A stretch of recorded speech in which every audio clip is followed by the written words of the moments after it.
Thank you, Mr. President. I first want to express my appreciation to the good senator from South Dakota, Senator Rounds. You know, Senator Rounds comes from South Dakota. I come from Montana.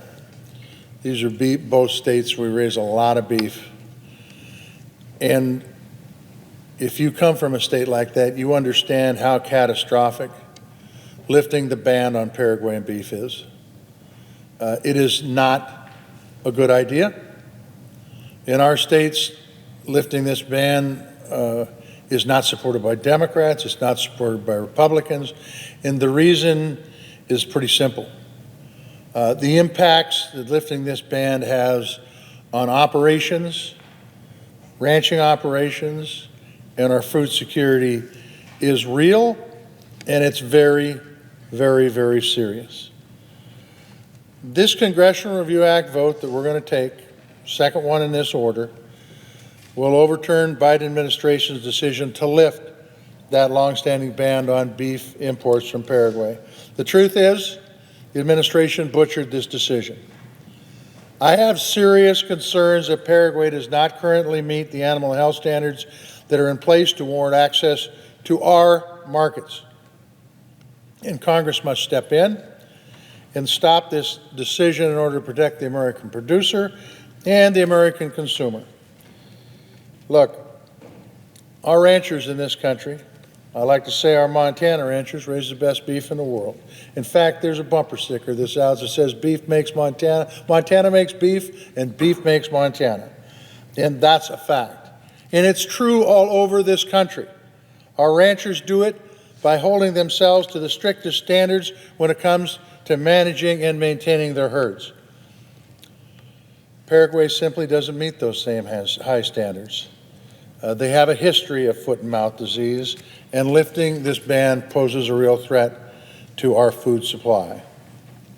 Look, while the chances of foot and mouth disease outbreak to some may appear low, the effects of just one outbreak can be devastating. The cost to ranchers for our economy is estimated as high as $200 billion, and you say, why could that happen? Well, I mean, how could it happen? It's just a little bit of meat coming into the U.S. Well, the fact is, this is highly contagious. And what happens if a cow contracts this disease is it's like pouring acid over their nose, over their udders, over their feet, blisters the mouth, the feet, the udders, and quite frankly, it goes through a herd like wildfire and puts people out of business and impacts our food security. Senator Rounds talked about this, but the USDA has to get more recent data and thorough data to show that Paraguayan beef is safe and healthy.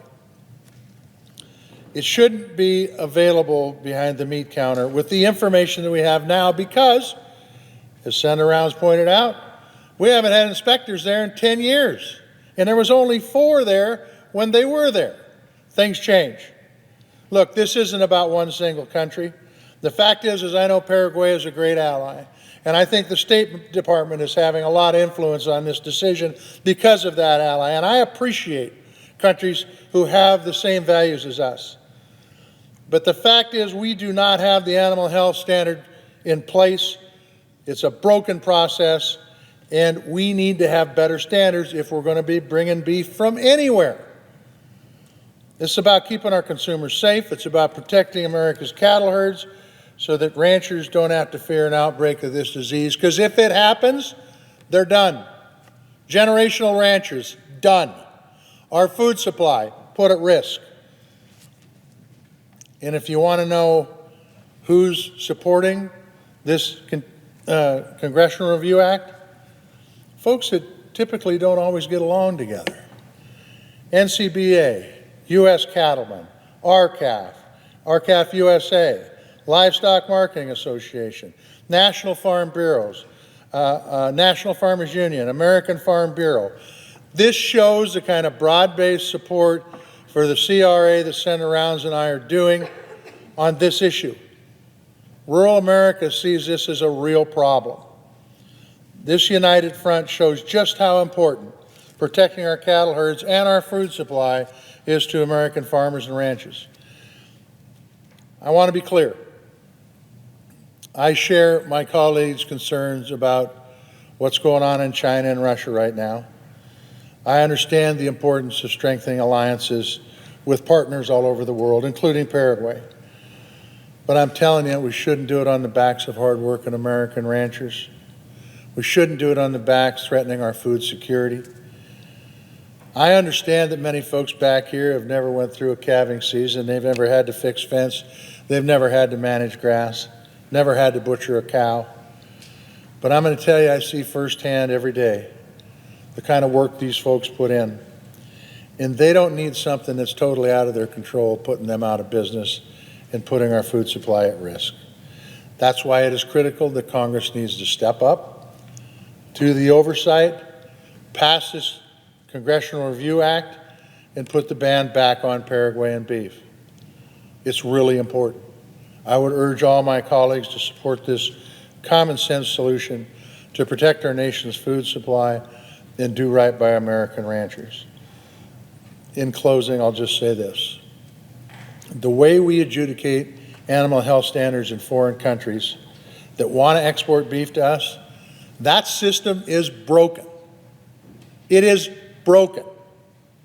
Congress has an opportunity today to provide real oversight and jumpstart the conversation about how much we need on these reforms. And it starts with this Congressional Review Act. Mr. President, I yield the floor.